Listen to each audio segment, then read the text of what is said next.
Konon Dewi Persik bakal melaporkannya ke polisi. Angga Wijaya respons begini. Kabarnya Dewi Persik akan melaporkan mantan suaminya, Angga Wijaya, ke polisi terkait kasus dugaan penggelapan.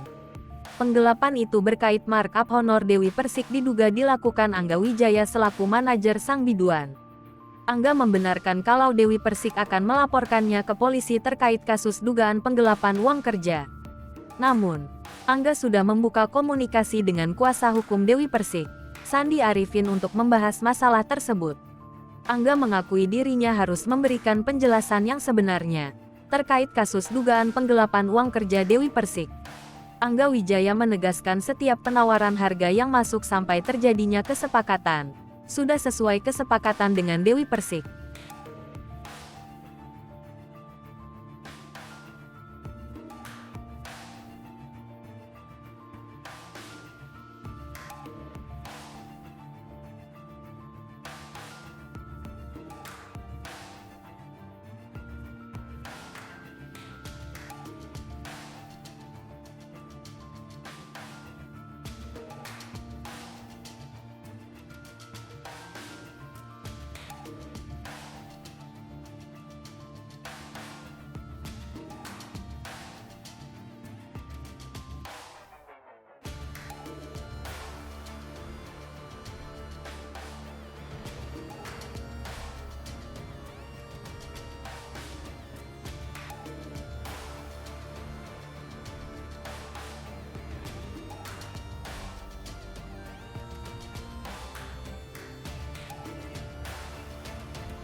Hai pemirsa Sri Popo TV, jangan lupa komen, like, dan subscribe, serta tonton terus berita-berita terupdate lainnya ya.